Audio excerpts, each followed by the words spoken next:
Le manga est né au Japon en 1902. Il connaît une grande évolution, principalement à la fin de la Seconde Guerre mondiale grâce à l'influence des comics américains. L'un des principaux protagonistes de cette évolution est Osamu Tezuka, auteur de Le Roi Léo ou encore de Astro Boy. Le manga arrive à son apogée à la fin du XXe siècle, grâce à l'adaptation en dessin animé des mangas les plus connus de l'époque, tels que Dragon Ball. C'est également de cette manière que le manga va se faire connaître en France. C'est bien après que les mangas papier se feront une place en France et occuperont de nombreux rayons dans les librairies. Certaines maisons d'édition prendront le parti pris de se consacrer seulement à la publication de mangas. Et la France restera pendant longtemps le deuxième plus gros consommateur de mangas derrière le Japon. Le nombre de ventes de mangas ne fera qu'augmenter. Pour parler des plus grosses licences, One Piece de Eiichiro Oda compte environ 500 millions d'exemplaires vendus. Il est suivi par Dragon Ball qui a écoulé environ 300 millions d'exemplaires et Naruto à environ 250 millions d'exemplaires.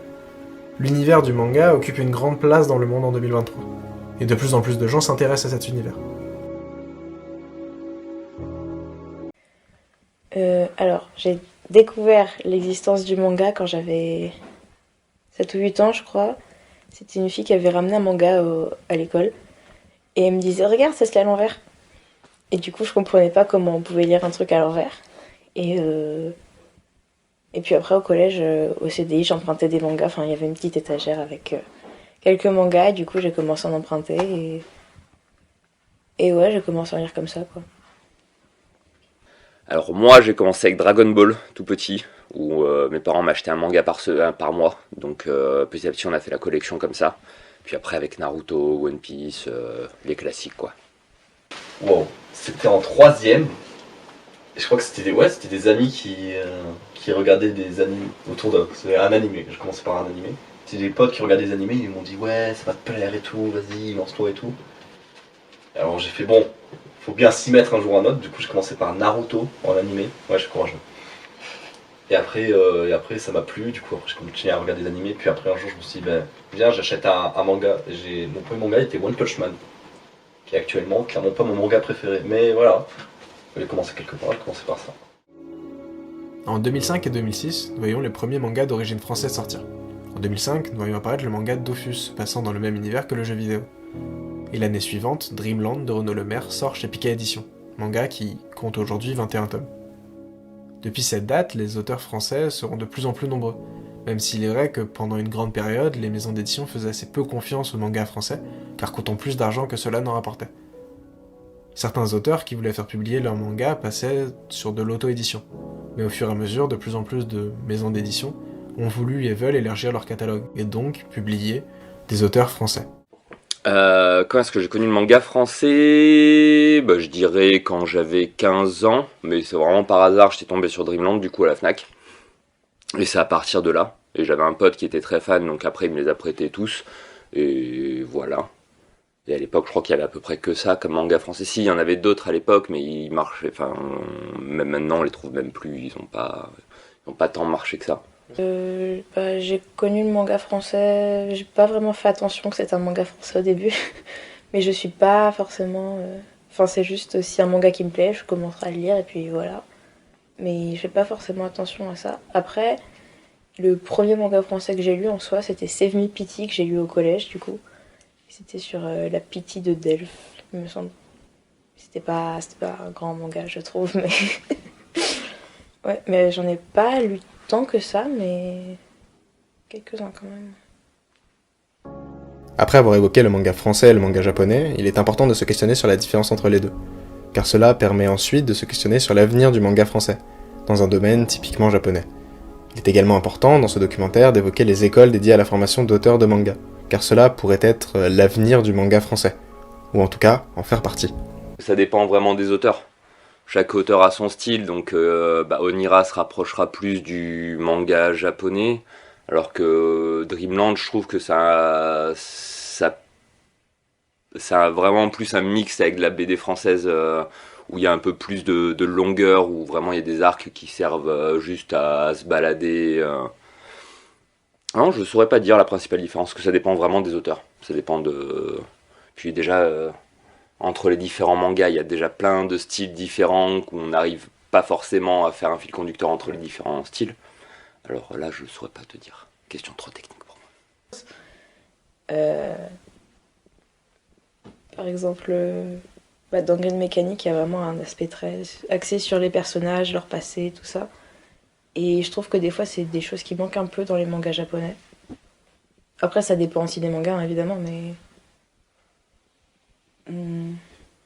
Mais en vrai, je pense qu'il n'y a pas une si grande différence que ça.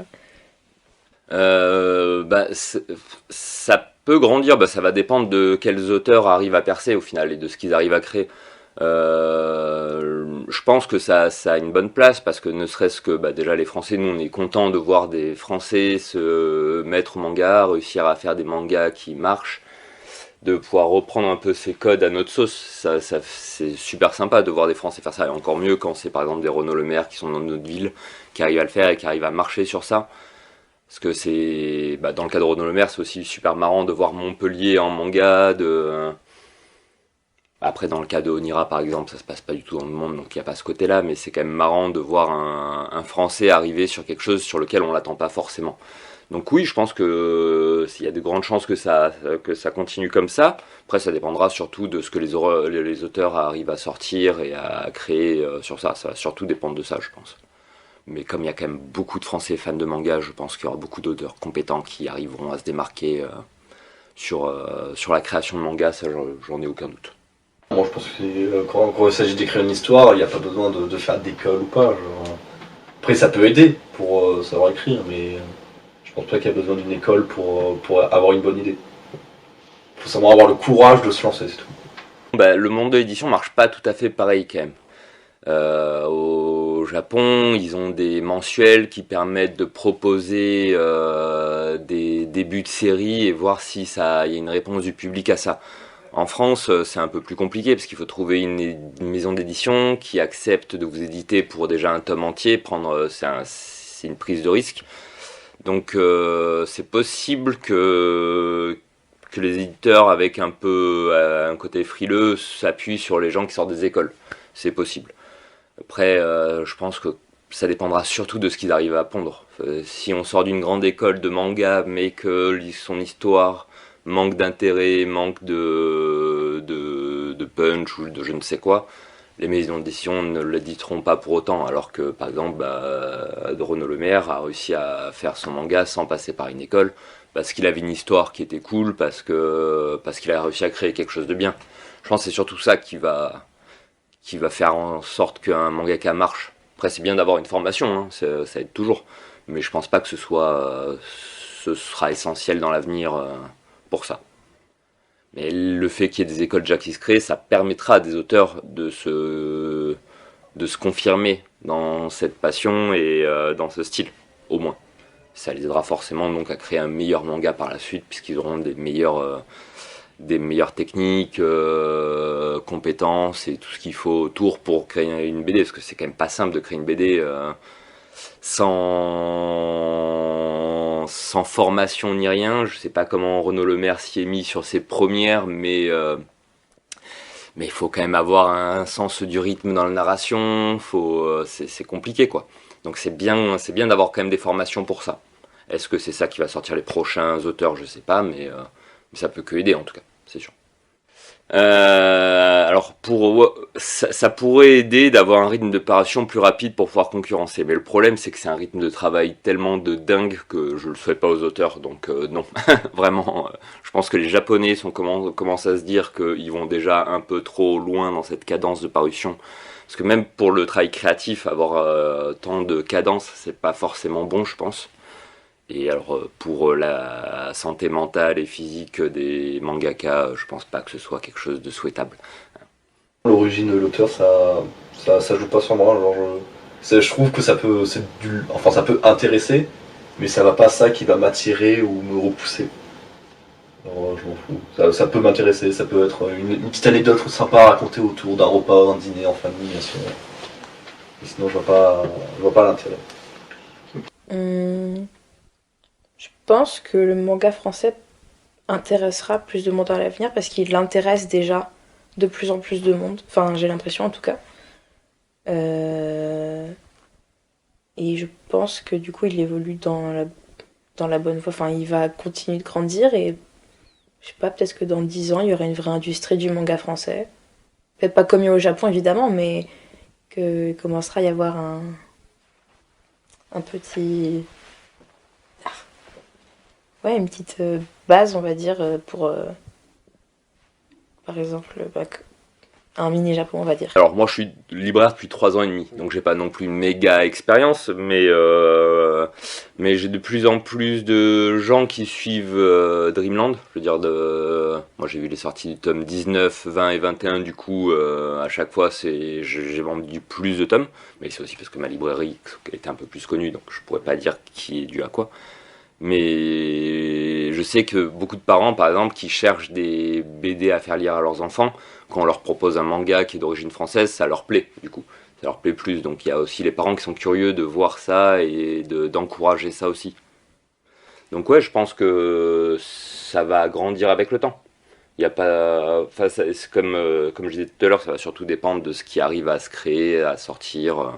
Surtout ça qui va jouer. C'est pas tant le fait que ce soit du manga français en lui-même, c'est la qualité du manga français qui en ressort plus qu'autre chose. Mais ça, il n'y a pas de raison que ça baisse en niveau de qualité.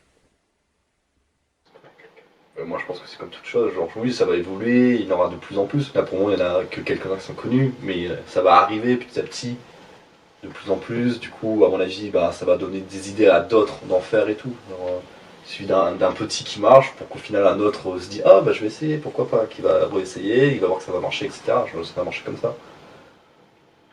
Voilà, c'est petit à petit, oui. Ça, non, je vois pas pourquoi ça marcherait pas. Genre.